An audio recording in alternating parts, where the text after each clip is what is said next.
Cette note est une inspiration de JMK Ministry basée sur ses expériences et les révélations du Seigneur Jésus. J'aimerais aider une personne à accepter de pardonner. Beaucoup pensent que demander ou accepter un pardon est une humiliation. Du style, je ne vais pas m'abaisser à nouveau, ou encore il m'a trop offensé. Ainsi, je vous propose des citations répondant à la question du pardon. Le pardon est un don du ciel pour la terre. Le pardon vient de Dieu par Jésus. Pour l'avoir, il faut l'accepter. Dieu pardonne le pécheur et non les offenses, car il retient ce que tu as retenu de ton prochain. Lorsqu'on a été offensé ou humilié, on est comme dans une pièce pleine de feu, où la seule sortie pour nous mettre à l'abri est le pardon. Les offenses envers notre prochain ne nous éloignent pas de Dieu, mais nous ferment les yeux. Si tu veux voir toujours ton Dieu, pardonne. On quitte de pécheur à saint par grâce, mais les offenses nous quittent par mérite. Le pardon est la première lumière de l'âme. Le manque de pardon l'expose aux ténèbres. Un chrétien qui refuse de pardonner nie l'œuvre de Christ sur la croix.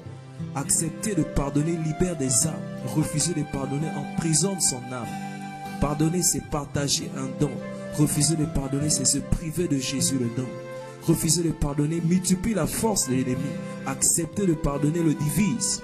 Pardonner, c'est déchirer le voile qui t'empêche de voir ta gloire. Le pardon, c'est le retour à l'état originel avant le conflit. Celui qui pardonne ne se réconcilie pas seulement avec son prochain, mais libère aussi son destin. Le pardon est un bouclier contre la colère de Dieu et une épée contre nos ennemis. Le pardon nous rend accessibles à la royauté. Le manque de pardon nous rend esclaves. Le pardon compresse le moi en nous et met en détresse notre adversaire. Le pardon est l'aimant qui attire la gloire de Dieu. Le pardon est la clé qui ouvre le cœur de Dieu. Le pardon est le premier héritage des chrétiens. Pardonner pour être pardonné est humain. Pardonner sans rien attendre est divin. Le manque de pardon retient les prières et défie le Seigneur. Le pardon accélère la promesse, nous libère des détresses, nous rend maîtres de nos êtres, supérieurs devant nos oppresseurs, manifeste le règne de Christ, nous maintient dans le surnaturel, maîtrise les fauves dans la fosse, fait de nous un Dieu dans le feu capable d'y vivre sans se brûler. Le pardon néglige la chair et élève l'esprit. Pardonner, c'est se diriger vers le palais en passant par le puits, par les accusations et la prison. Le pardon, c'est être crucifié avant d'être élevé. Le pardon est la base de l'élévation. Le pardon fait de l'enfant un fils. Le manque de pardon paralyse et rend dépendant. Le manque de pardon fragilise la structure de l'homme surnaturel.